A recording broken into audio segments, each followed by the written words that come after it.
किसी भी social psychological research का बैकग्राउंड रिसर्च डिज़ाइन होता है। तो hello everyone, welcome back to my psychology channel. तो आज अभी हम लोग पढ़ रहे यूजीसी नेट साइकोलॉजी का जो सीरीज चल रहा है उसमें हम लोग पढ़ रहे हैं रिसर्च, और आज हम लोग पढ़ेंगे रिसर्च डिज़ाइन। रिसर्च डिज़ाइन पढ़ने से पहले फेसबुक वाले प्लीज़ चैनल को फॉलो कर दीजिए और यूट्यूब वाले बक्सा साइकोलॉजी क्लासेस को सब्सक्राइब कर दीजिए। तो चलिए आज का क्लास स्टार्ट करते हैं, जो कि है रिसर्च डिज़ाइन। तो रिसर्च, जैसे कि भी बोले, किसी भी रिसर्च के लिए रिसर्च डिजाइन जो होता है वो बैकग्राउंड का काम करता है। तो रिसर्च डिजाइन में प्रायः एक ऐसा आउटलाइन होता है जो रिसर्च के हाइपोथेसिस, वेरिएबल तथा डेटा एनालिसिस के बारे में एक जनरल प्लान बताता है।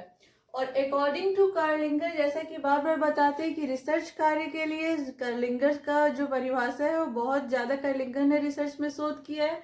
तो उनका डेफिनेशन के according, research design is the plan, structure and strategy of investigation. Plan, structure and strategy of investigation conceived so as to obtain answer to research question and control variance. तो यहाँ research investigation एक plan होता है, एक structure होता है, strategy होता है। किसके अकॉर्डिंग? तो कार्लिंगर के अकॉर्डिंग। तो प्लान का जो मतलब हुआ, प्लान का यहाँ मतलब हुआ रिसर्च के ओवरऑल जो स्कीम है, जो प्रोग्राम है, उसके बारे में, प्लान के बारे में बात हो रहा है। आउटलाइन के बारे में जो यहाँ बात हो रहा है कि हाइपोथेसिस कैसे फॉर्म, जो हाइपोथेसिस का क्रिएशन हुआ वो कैसे फॉर्म करेगा, वो यहाँ पे आउटलाइन का मतलब हो रहा है। और स्ट्रक्चर मतलब आउटलाइन या स्कीम जो कि प्लान की अपेक्षा अधिक विशिष्ट है, अधिक जो है वो मतलब अच्छे फॉर्म में है। तो स्ट्रेटजी में इस बात का उल्लेख होता है कि डाटा कलेक्शन एंड एनालिसिस करने के कौन कौन सी विधि हो सकते हैं। साथ ही इससे यह भी स्पष्ट होता है कि अनुसंधान उद्देश्य की पूर्ति किस प्रकार अधिक साध्य होगी और किस प्रक्रम में आने वाली कठिनाइयां एवं समस्याएं किस प्रकार को दूर की जा सकेगी। इस प्रकार स्पष्ट है कि जो भी रिसर्च डिजाइन है वो क्या है, बहुत ज्यादा महत्वपूर्ण है कोई भी शोध कार्य करने के लिए।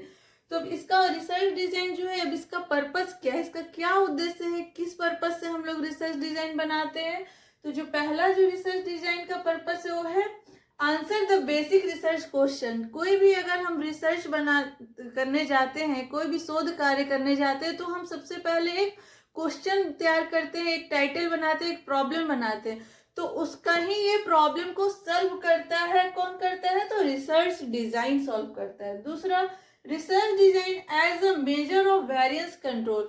अब जितने तरह के भी वेरिएंस आते हैं उसका जो कंट्रोल करता है वो कौन करता है? तो रिसर्च डिजाइन के द्वारा ही किया जा सकता है। तो इसका यही दो मेन पर्पस है। पहला, research design answer the basic research question, और दूसरा research design as a measure of variance control.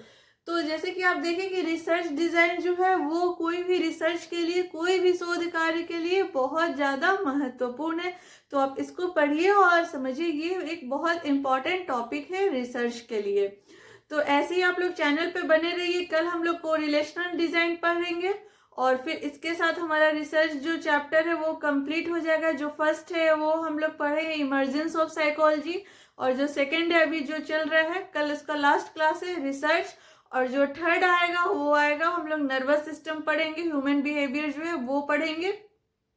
तो इसी के साथ हम लोगों को 10 टॉपिक कंप्लीट करना है, जिससे पेपर 2 जो है साइकोलॉजी नेट का वो कंप्लीट हो जाएगा। तो आप लोग चैनल पे बने रहिए, और एक बार फिर फेसबुक वाले प्लीज चैनल को फॉलो कर लीजिए जल्दी जल्दी, और यूट्यूब वाले चैनल को सब्सक्राइब कर लीजिए।